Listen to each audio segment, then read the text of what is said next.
इस जीवन को समझो, यह संग्राम है, युद्ध है। शरीर का सारा लहू धरती क्यों ना पी ले, हर हाल में उठकर लड़ना होगा, जीतना होगा, क्योंकि यह जीवन युद्ध है। हेलो फ्रेंड्स, मैं हूं आपका होस्ट और दोस्त मिथुन कुमार और शर्मा ऑफिस में आपका तहे दिल से स्वागत करता हूं।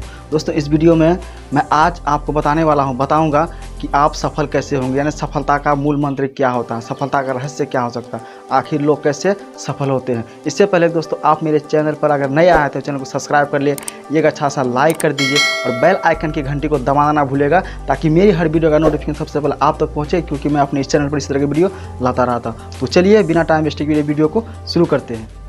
आई एम बैक टू चैनल।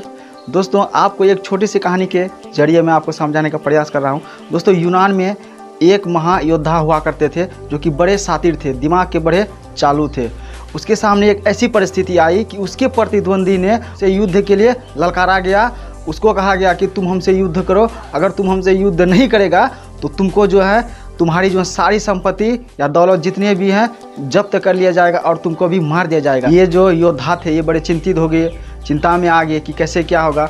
और इनके पास जो थे बहुत कम सेना थे और हथियार भी कम थे, इनके पास ज़्यादा सेना भी नहीं थे। और उनके पास के प्रतिद्वंदी के पास जो थे बहुत सारे सेना थे और गोला बारूद भी बहुत सारे थे और इनके पास कुछ भी नहीं थे। योद्धा चिंतित में थे, इन्होंने चिंता में आ गया। सोचते सोचते उन्होंने आखिरकार युद्ध में लड़ने का फैसला ही किया।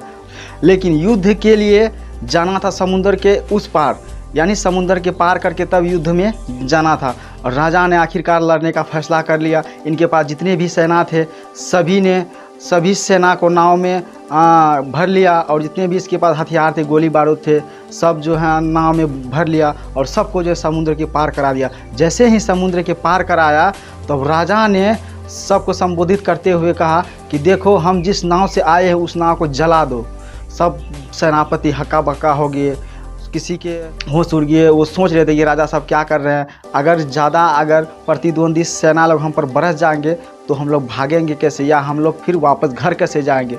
सब सेनाओं में ये बात पूरी अफवाह फैल गई। लेकिन राजा जो था वो महान था। उन्होंने सोचा कि जब तक इस नाव को हम नहीं जलाएंगे तब तक जो हम नहीं जीत पाएंगे युद्ध को, क्योंकि अगर प्रतिद्वंदी का सेना हम पर बरसेगा तो उसको जो है कोई ना कोई ज़रूर भागेगा, यानी हो सके तो हम भी भाग सकते हो। इसीलिए जो है यानी भागने का रास्ता, लौट के जाने का रास्ता ही बंद कर देते हैं हम। इसीलिए नाव को जलाने का आदेश दिया। सब सेनाओं ने मिलकर नाव को जलाया। तो फिर राजा ने फिर संबोधित करते हुए कहा कि देखो, मैं नाव इसलिए जलाया, अगर कोई इसमें होता है कि अगर प्रतिद्वंदी ज़्यादा अगर सेना लेके आ जाए, हम पर हमला कर दे, तो हम भागेंगे कैसे, कहाँ जाएंगे भागकर। इसीलिए अगर नाव अगर रहेगा तो कोई भी इससे भाग सकता है। इसीलिए हम नाव को ही जला दिया ताकि कोई नहीं भाग सके, ताकि डट कर युद्ध करता रहे और जीत हासिल करते। आखिरकार उन्होंने इस प्रकार पूरे हौसला हवास में, पूरे जुनून के साथ, पूरे आत्मविश्वास के साथ युद्ध में कूदा और लड़ा। आखिरकार इनकी जीत ही हुई। सो फ्रेंड्स, इसीलिए आप अगर कोई विश्वास के साथ, जुनून के साथ, कोई अपने अभिलाषा के साथ कोई अगर काम करते हैं, ज़बरदस्त काम करते हैं, तो आपको सफलता जरूर मिलती है। और राजा का भी कहना था, वह योद्धा का भी कहना था कि अगर हम में जब तक पावर है तब तक लड़ेंगे। अगर हम में पावर कहाँ से आती है, यानी हम भागने का रास्ता अगर बंद कर दिए, यानी कोई बहाना ढूंढने का रास्ता बंद कर दें, तो हमारे पास ताकत आती है। इसलिए उन्होंने युद्ध करने से पहले जैसे ही समुद्र के पार गया, नाव को ही जला दिया, यानी आने जाने का रास्ता ही ख़त्म कर दिया, ताकि युद्ध को लड़ सके, इससे जीत सके। इसी तरह अगर हम बहाने ढूंढते हैं तो हम आगे नहीं बढ़ सकते। सो फ्रेंड्स, आई होप कि वीडियो आपको अच्छी लगी होगी। इसके विषय में आपकी क्या राय है कमेंट में जरूर लिखिएगा। तब तक के लिए जय हिंद, वंदे मातरम।